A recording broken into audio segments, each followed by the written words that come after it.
Hermoso poder decir, como decía el poeta, ¿no? El autor de esta hermosa canción, vivir en tu voluntad. Y yo me preguntaría, y te preguntaría a vos y a usted que está aquí presente en esta mañana, ¿por qué querés vivir en la voluntad de Dios? ¿Por qué te parece que es bueno vivir en la voluntad de Dios y no en la tuya o en la mía propia? Con tantas cosas que uno tiene pensado hacer, que le gustaría hacer. Porque la voluntad de Dios es perfecta y no añade tristeza, dice la palabra de Dios. Lo que Dios dispone para tu vida y la mía, aunque no sea lo que vos yo queremos, siempre, siempre, siempre te lo firmo, que Dios te lo firma, va a ser mejor. Y ahí decía, quiero hacer tu voluntad. Y nos cuesta a veces, ¿no? Porque Dios nos pide cosas que están buenas, pero a veces no tenemos ganas, a veces nos cuesta levantarnos para orar, a veces nos cuesta abrir la Biblia para leerla, a veces nos cuesta venir a reuniones porque hace calor, porque hace frío, porque llueve. Pero lo mejor siempre está en la voluntad de Dios. Recuerdo hace años un pensamiento que me encantó. Decía allí que la historia del profeta Elías era un tiempo muy difícil, donde había una sequía muy grande, más que la que hay ahora. Por acá hay algo en el campo, allá no había nada, no había ni trigo, nada para comer. Había una malaria, una miseria tremenda, pero Dios le daba en el lugar que él quería que estuviera, en el arroyo de Querib, agua del arroyo y cuervos que le dieran pan y carne todos los días. Un día el arroyo se secó, y dijo, había otro plan para vos, Elías. Ahora andá a Zareta, acá es una viuda, que allí yo te voy a juntar. Ahora, ¿sabes qué? No había comida en la casa del rey, no había comida en la casa de las personas, había aceite y harina incontablemente y agotablemente en la casa de la viuda de Zareta, porque Dios así lo había dispuesto. Cuando Dios te dice acá es, andá, no dudes, porque es lo mejor. Bien, así les entregó Karina, me parece, algunos, ¿no? Les entregó. Bueno, ahora va a ir entregando Karina unos pequeños volantes que me gustaría que lo vayan. ¿Tenían los míos acá? No, bueno. Esos volantitos es para que los completen en lo posible esta mañana. Y si no venís el miércoles de oración, no dejes tu motivo de oración para estar dando por vos. Si venís el miércoles, llévatelo y traelo. ¿No? Y no dejás de anotado por qué querés que estemos orando. Hay un compromiso entre todos los que estamos los miércoles orando, que no somos tantos, pero un grupito que se está afirmando. Es que lo que vos nos pidas allí, vamos a estar hablando en la reunión y después vamos a llevar cada uno un pedido de oración de otro hermano a nuestra iglesia, para por esta semana. Así que dejarnos un tema de oración, agradecimientos, peticiones, todo. Poné tu nombre y la fecha para saber que la semana que viene lo vamos a renovar. ¿O no? Es decir, mira, lo que estuvo pendiente sigue porque Dios todavía no respondió, o sigo intensificando la oración. Y recordad, el miércoles, 7 de la tarde, aquí reunidos para hablar a Dios, para clamar al Señor, agradecer a Dios en primer lugar, pero mucho para agradecer y también para pedir. ¿No? Como hace todo un pasaje hermoso, clama a mí y yo te responderé. Jesús decía, pidan, se les dará. Busquen y van a hallar. Llamen y se les va a abrir. A veces nos cuesta pedir porque decir, no, no quiero molestar a Dios. Dios no se molesta, Dios se goza con tus pedidos y tu gratitud. Y lo espera todos los días. Bien, vamos a estar viendo en estos domingos, a partir de hoy, alguna serie de doctrinas o algunos pensamientos que tienen que ver con fundamentos básicos de la vida cristiana. Usted sabe que ha habido un debate por mucho tiempo en las iglesias sobre si era importante o no enseñar o estudiar la doctrina. Algunos decían, no, solamente para los teólogos, los pastores, los maestros, los ancianos, los que tienen que enseñar. El resto no. Error.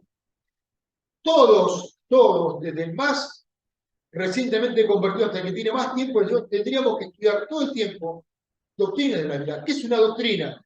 ¿O qué significa doctrina? Bueno, la palabra griega que está utilizada en la Biblia es didache, o didache, no sé cómo se dice. Quiere decir, de donde viene la palabra didáctico, ¿no? Algo que enseña, algo que nos permite aprender. Eso es lo que estamos diciendo. Queremos aprender. Necesitamos aprender, conocer más a Dios. Hay, lo dijo un hermano muy querido, José Samuel Pérez Millo, toda la Biblia es doctrina. hay doctrina fundamental y doctrina no tan fundamental. Por ejemplo, el pecado, la salvación, la deidad de Cristo, fundamentales, cosas que no son tan trascendentales, pero son importantes. Todo lo que la Biblia dice es doctrina, es enseñanza de la palabra de Dios. Y quiero empezar esta mañana con un tema que a mí en lo personal me parece que es la doctrina más fundamental, no fundamental, sino la primordial para entender la palabra de Dios, que es la doctrina de la gracia. Y vamos a tratar de definir qué significa gracia, porque tenemos un concepto capaz que bíblico, a lo mejor secular, y los dos tan buenos. Yo encontré algunas definiciones, por ejemplo, es un conjunto de cualidades que hacen a las personas o a las cosas agradables. Por ejemplo, dice Lucas 5, 52, perdón, 22, que Jesús crecía en gracia. Iba creciendo, iba mostrando virtudes, ya muy jovencito, muy niño, que las personas se encantaban con ese muchachito que también estaba siendo criado por María y por José. O, por ejemplo, cuando dice así, elegancia, una armonía en el desenvolvimiento, alguien que se mueve con gracia, que es gracioso, no que hace tiene gracia, que es agradable, que bien que se conduce, que bien que habla, que bien que canta, que bien que hace, lo hace con mucha gracia. Cuando uno puede cantar, puede alabar a Dios, más allá de que todos hablamos, porque lo puede hacer con una buena voz, con un buen instrumento, con gracia, es mucho mejor. Alabemos igual lo que seamos un poco rústicos, torpes, no importa, porque creo que con gracia es mucho mejor. Pero también la gracia a veces es media peligrosa, porque dice Proverbios 3, no los lentes, sino 31-30, ¿no? Engañosa es la gracia y vana la hermosura. A veces lo que parece muy bonito, muy agradable por fuera, no es intrínsecamente bueno. La gracia de Dios, que vamos a ver esta mañana, va mucho más que en todo esto. Tiene que ver con todo esto mucho más, porque tiene un concepto bíblico trascendental. Es un favor, un beneficio que recibimos sin merecimiento alguno. Y esto es como una ilustración, cuando alguien te da un regalo que te dice, gracias, te acordaste que era mi cumpleaños, te acordaste que, gracias, viste a verme que estaba enfermo, gracias por la visita. Ahora, cuando haces una compra, y acá algunos tienen comercio, ¿qué dice tú a tu cliente cuando te paga? Gracias, no te está dando un favor, te está pagando lo que vos le vendiste. Pero está bien como una cuestión de cordialidad, gracias. Pero la gracia es algo que no me merezco. Cuando yo le compro a Alicia o a Pique una botella de lavandina y le digo gracias, se la pago. A veces me la regala, no importa, ahí sí doy gracias por razón. Y él me dice, gracias porque me la compraste, si me está dando... Pero la gracia es algo que yo no me merezco y que Dios me lo da. Ese es el gran sentido de la palabra de Dios, algo que otorgamos a alguien que está, o recibimos de alguien que está en superioridad con nosotros. ¿Quién da gracia? El que está arriba, el que tiene poder para hacerlo. Vamos a ver algunos ejemplos, por ejemplo, la Biblia, ¿no? Hablamos de hallar gracia, ¿no? Delante de Dios o delante de los hombres. Así, por ejemplo, tengo un texto, después si quieren búsquenlo, en Génesis 39, 4 y 21, dice que José, el hijo de Jacob, que estaba preso, pues primero como se fue como preso, halló gracia en los ojos de Potifar y en los ojos del jefe de la cárcel. ¿Por qué? Porque él estaba ahí preso, no importa si era justo o no justo, estaba preso, o era un esclavo, pero su amo o el encargado de la cárcel tuvo una actitud para él de bondad. Halló gracia. Obviamente era una persona responsable, diligente, pero tal vez otro no hubiera hallado gracia como la halló. Y estas personas, en este caso el Potifar o el jefe de la cárcel, tuvieron para con José algunas concesiones. No estaban diferentes porque hallaron gracia en esta persona, ¿no? O por ejemplo, cuando en Génesis 6:8 dice que Noé halló gracia delante de Dios. Ahora te voy a aclarar algo, Noé era un hombre recto y justo para la humanidad de ese entonces. no era perfecto, pero un hombre que buscaba a Dios y quería hacer las cosas para Dios. Sin embargo, él halló gracia porque lo que él era no alcanzaba para que él pudiera entrar en el plan de salvación del arca del diluvio. Entonces halló gracia, Dios le extendió su gracia, su bondad, hasta allí merecía, porque aunque era buena persona, también estaba en las llaves del juicio de la humanidad. La gracia es independiente de la virtud, sin embargo, no arruina a la virtud. Y vuelvo al caso de Noé. Él halló gracia, pero era un hombre recto. Y obedeció a Dios en todo lo que Dios le mandó con el tema del arca. Entonces, está bajo la gracia, me hace a mí no tener que responder a Dios con mi actitud, con mi obediencia, con hacer la voluntad de Dios. No se anulan. No alcanza con ser buena persona porque no somos tan buenos como no tenemos falla ninguna. Allí aparece la gracia de Dios. Lo que tenemos en la gracia no me invalida a mí, que tenga que cumplir ciertas pautas que Dios marcó a la humanidad. La obediencia, la integridad, la santidad.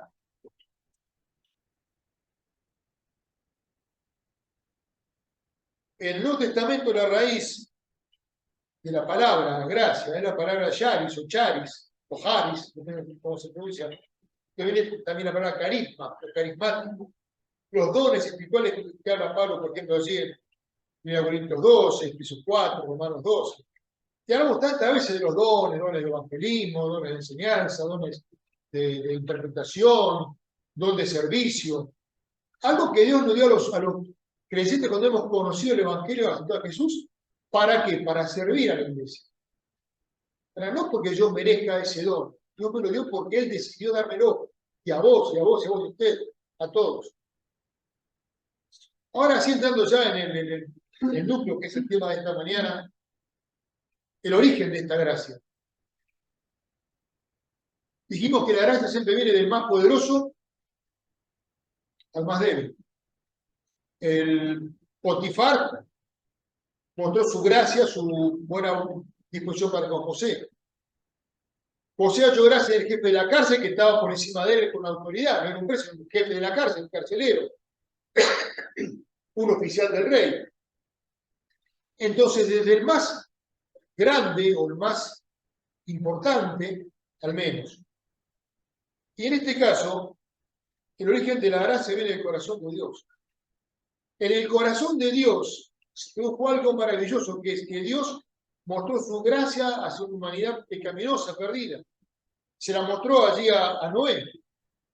Se la muestra todos los días al ser humano que el hombre no la quiera entender. Y fundamentalmente a los que hemos un día conocido a Cristo como Salvador personal. Nos acusó con su gracia. Dios da ese primer paso. Dios ve una necesidad. Vio el mundo corrompido en la época de Noé. Vio un mundo que era desechable, que lo iba a juzgar, lo iba a cubrir con agua de diluvio, pero halló un hombre allí, una familia, halló gracia. Dios tomó una iniciativa. Por supuesto que, repito, Noé obedeció del todo, hizo larga como Dios se lo mandó, con sus 3 hijos, la construyó unos 120 años más o menos, con las medidas, con la madera que tenía que ser, con la brea por fuera y por dentro para que no se inundara. Pero ¿quién dio el primer paso? Dios. Dios dio su gracia a Noé, a su esposa, a sus hijos, a sus nueras. Como todo tributo divino, no podemos separarlo del resto de la persona de Dios.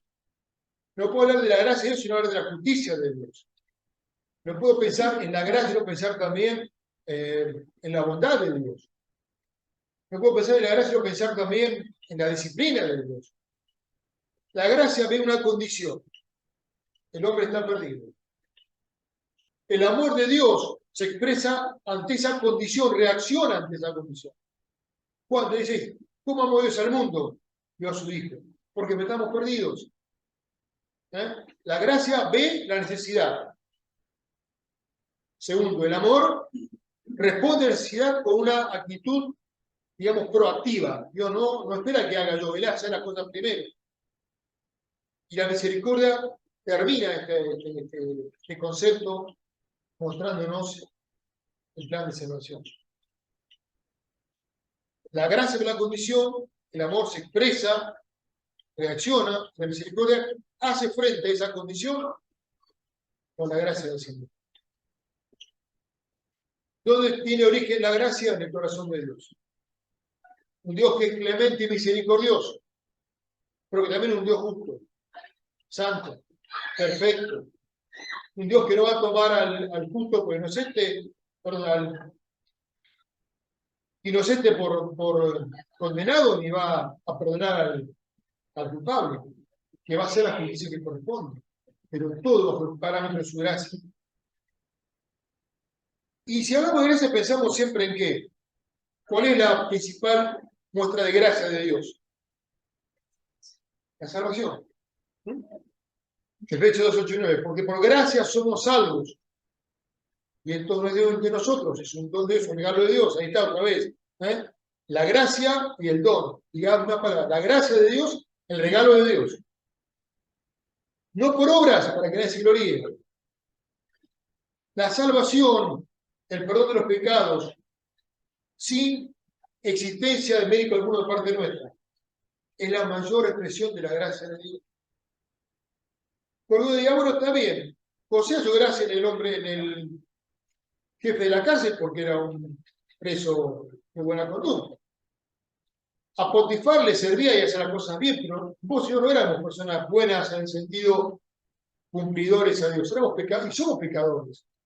Y ahora sí, la gracia de Dios se manifestó para con nosotros. Dice Romanos 11, 6.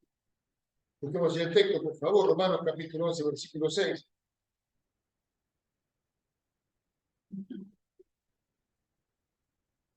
Si es por gracia, ya no es por obras.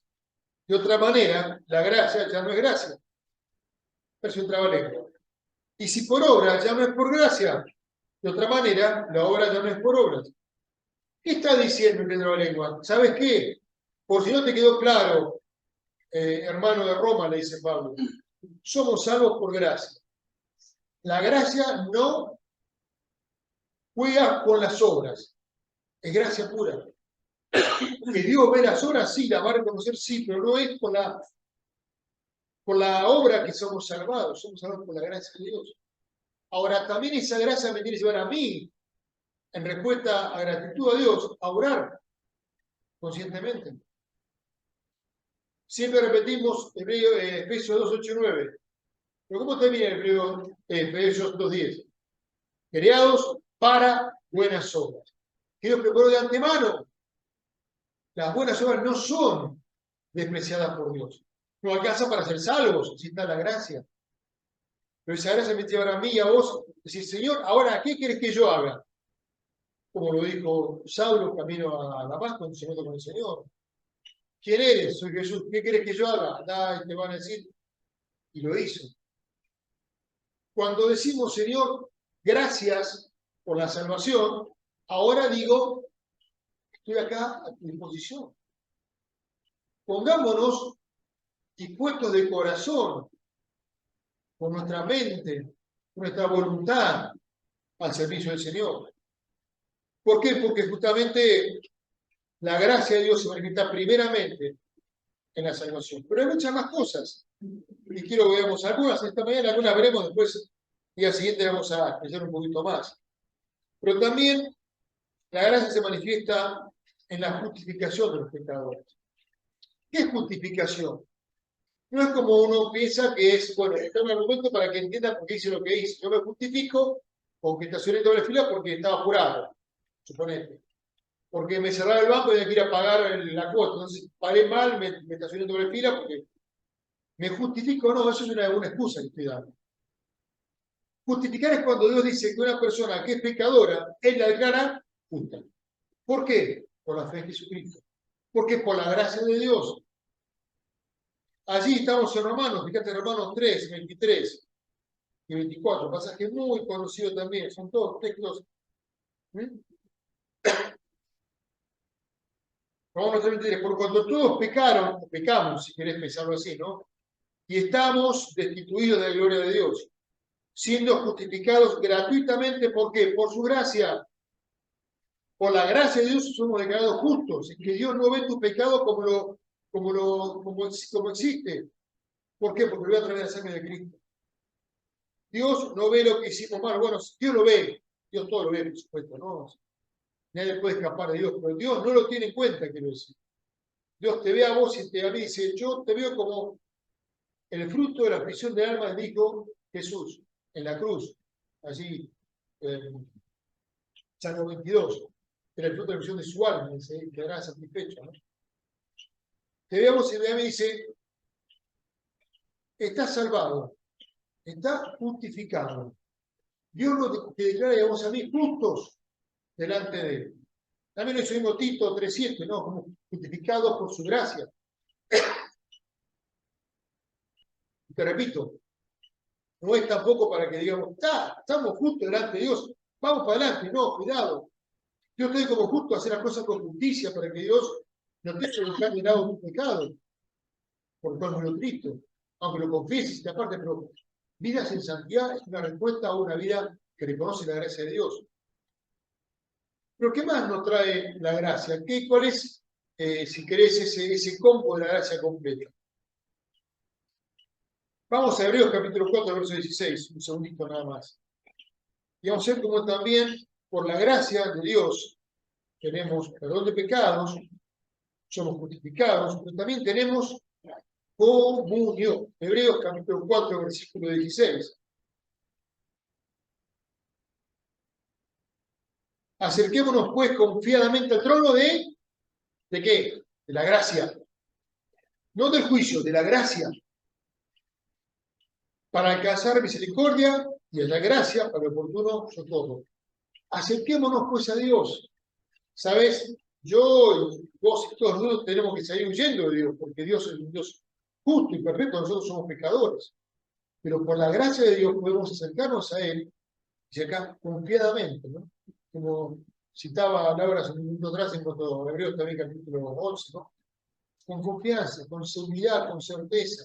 ¿Por qué? Porque no depende de mí, depende de Dios. Porque no hice nada yo para ir a Dios. Dios vino en mi vida primero. El hombre no puede acercarse a Dios. Dios sí vino a acercarse al hombre. El hombre no puede llegar a alcanzar la salvación por sus esfuerzos. Cristo nos dio la salvación por su obra en la cruz, por su obediencia en la cruz. Comunión, confiadamente, ¿no? Habla de una seguridad, de una paz, de una tranquilidad que pase lo que pase en tu vida, estamos resguardados en las manos del Padre, como Jesús decía así en Juan capítulo 10. Con confianza.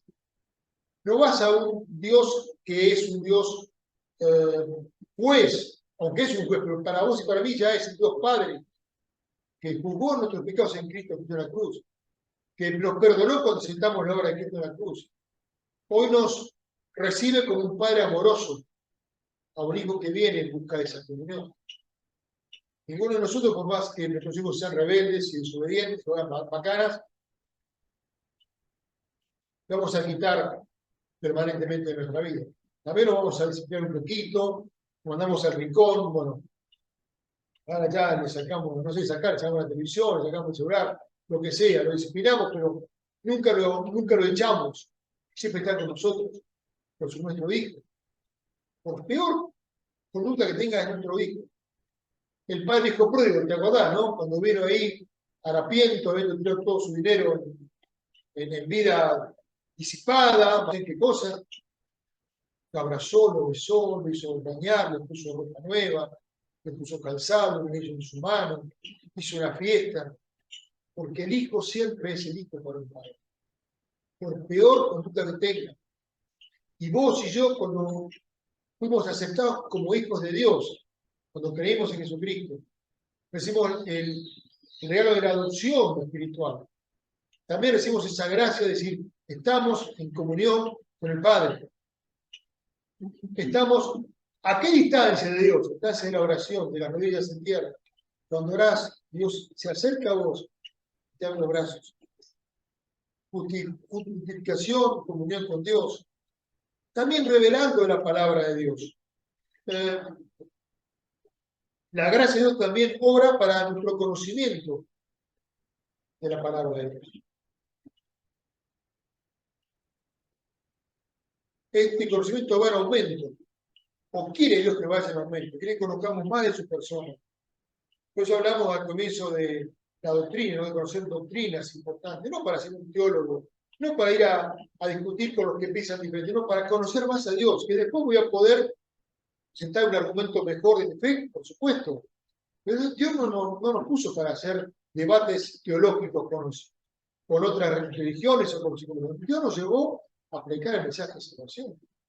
Dios nos llamó a poder presentar a un pecador un camino que es Jesucristo. Tito capítulo 2, versículos 11 y 12. Tito capítulo 2, es un poquito más atrás de Hebreos.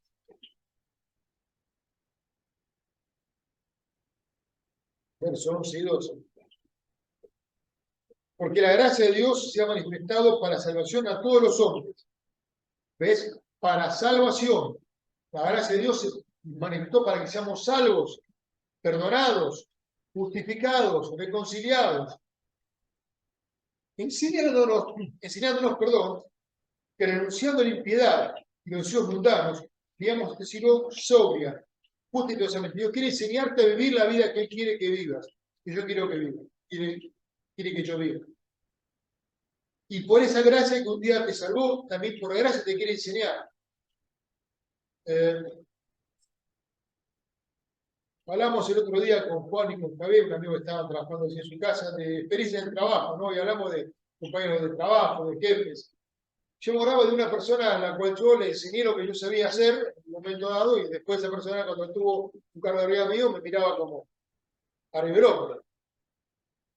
Ahora, cuando vos enseñás algo a alguien, no es para tenerlo abajo, es para que pueda crecer, para que pueda prosperar en su vida espiritual, en la vida laboral.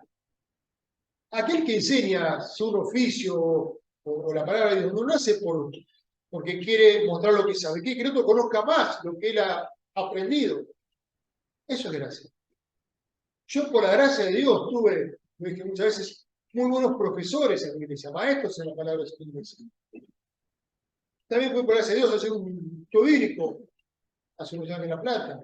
Y ahora, por la gracia de Dios, puedo compartir algo de lo mucho que yo recibí algo con ustedes. Y por la gracia de Dios puede llevar o no a sus personas, bueno, eso ya dependerá del corazón de ustedes y de cómo yo lo presente, ¿no? Pero bueno, ahí está la gracia de Dios también. Usar un siervo inútil para que una persona conozca el Evangelio. La gracia se ha manifestado para salvación, pero también para enseñarnos. Dios no quiere que seamos los mismos que éramos cuando nos convertimos. Dios quiere que crezcamos espiritualmente. Hablamos la semana pasada, hermanos, crecer en el crecimiento espiritual, ¿en qué? En conocimiento, en madurez, en don de servicio. Eso es la gracia de Dios. Algo más, se nos va el tiempo ya, pero quiero un par de tips para compartir. La provisión de Dios, tanto material como espiritual, es por la gracia de Dios. Mirá, dice 2 Corintios 9:8. Tengo varios textos hoy para repasar. 2 Corintios 9, versículo 8.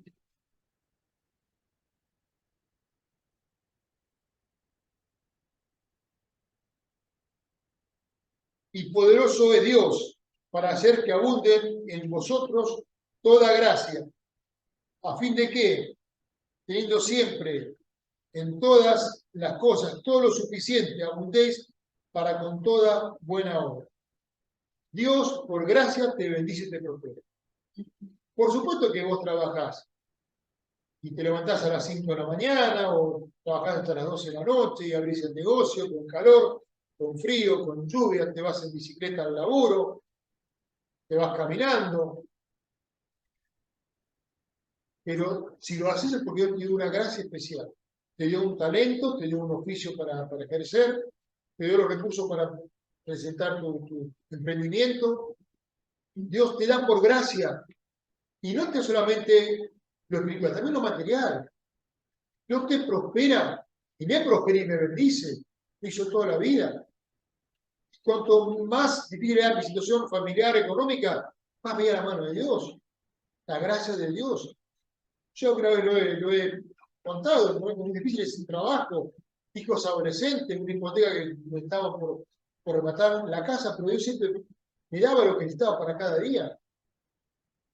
Oraba a través de hermanos, sí, por supuesto, a través de la iglesia, a través de familiares, de amigos, pero era la gracia de Dios. Yo estaba sin trabajo, yo nunca dejó que me faltara nada. La gracia de Dios, el don inmerecido de Dios. Y uno mezquino. Dios da y dará siempre abundantemente. Y como dice Santiago, y sin reproche. El que ya pida a Dios, te va a responder. Abundantemente sin reproche. Dios te va a dar más de lo que vos esperás. Estoy seguro. A lo mejor no es lo que vos pedís. Lo que te va a dar va a ser lo mejor. ¿Por qué? Porque su voluntad, dijimos al comienzo, es agradable y perfecta. Y no añade tristeza a tu vida y a la mía. Por eso, hermanos queridos, aprendamos a disfrutar de la gracia de Dios, no solamente con ser salvos, sino también con ser justificados, tener comunión con Dios, conocer más a Dios por la palabra, ver la provisión de Dios, la suficiencia de Dios.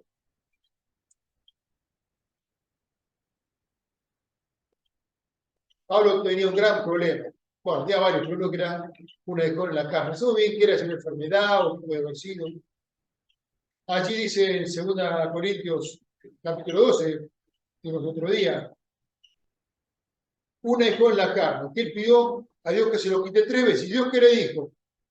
Bástate mi gracia. Porque mi poder, el de Dios, se perfecciona en tu debilidad.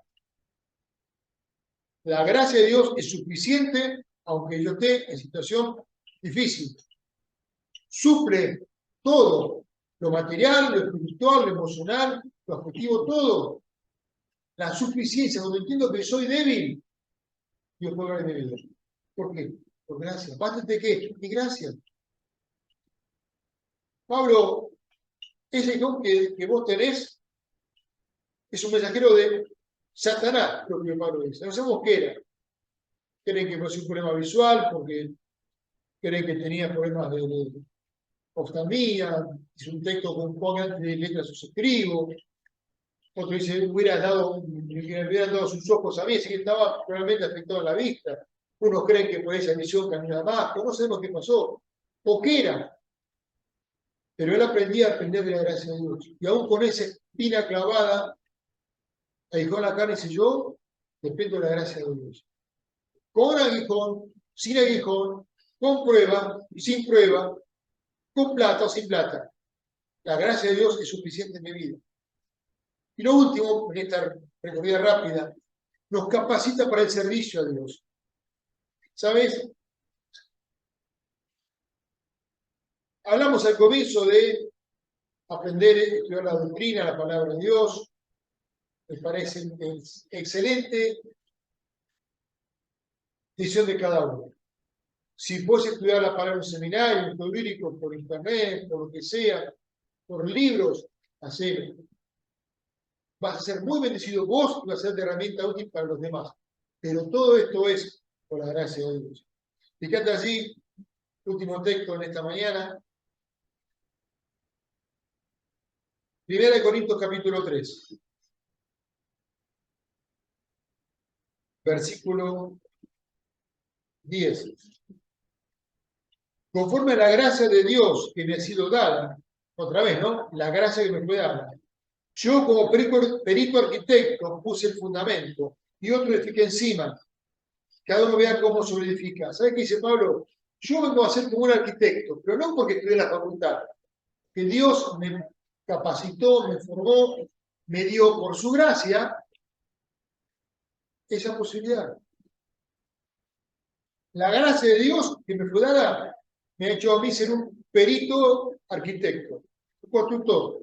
¿De qué? No de edificios, aunque él hacía tiendas de campaña en su edificio, pero de edificar la iglesia de Cristo. Y se puso el fundamento.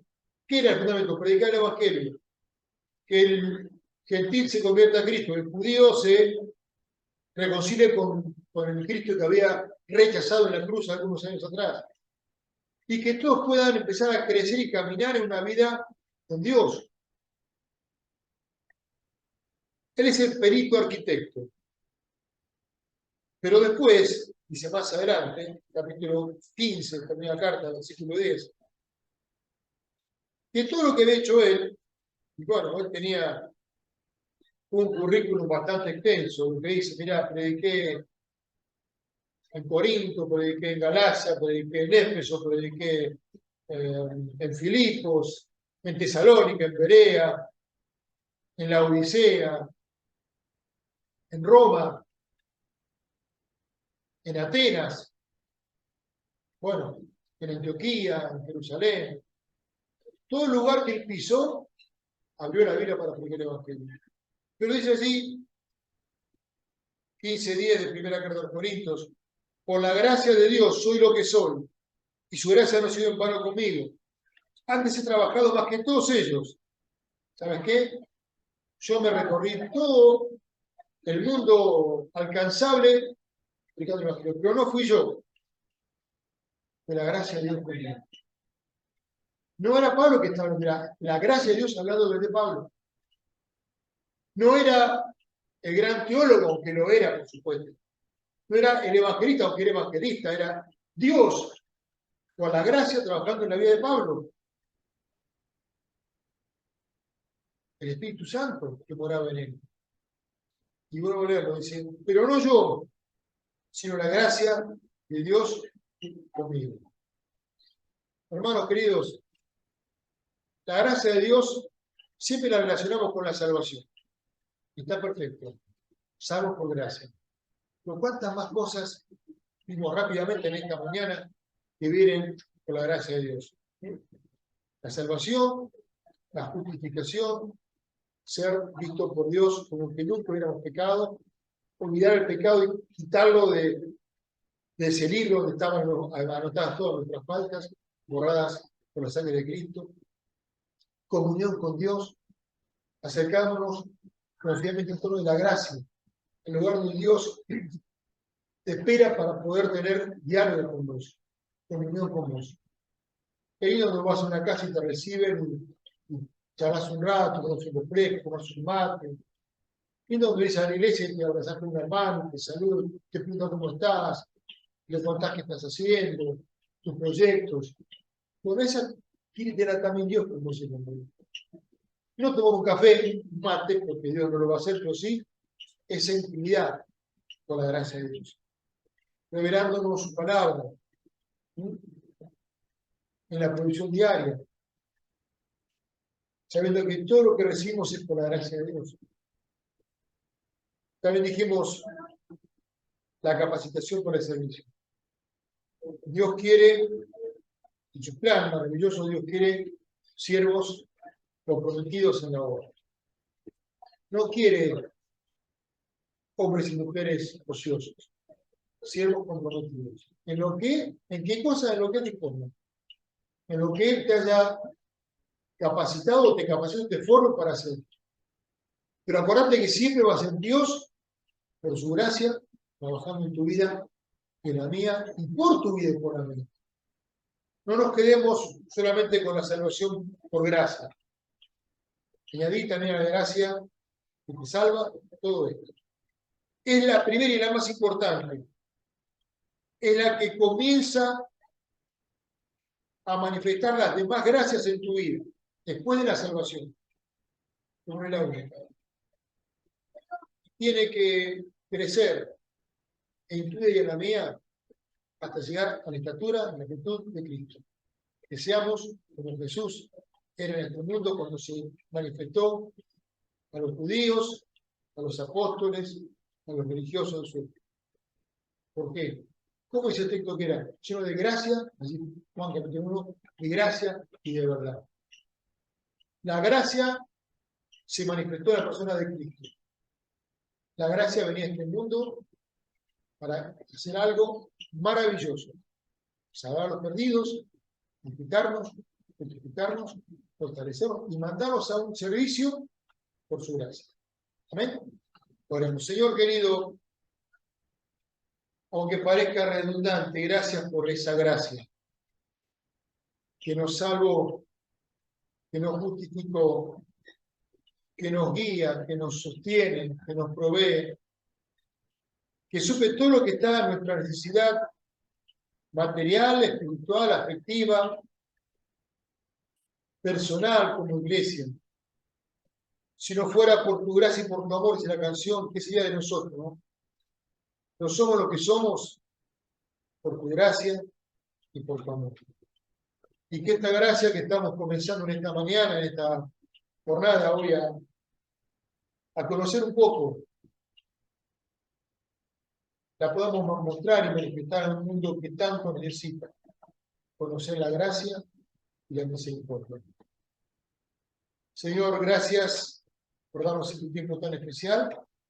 Utilizanos de acuerdo a tus planes y tus propósitos para esta hermosa obra en la cual estamos involucrados.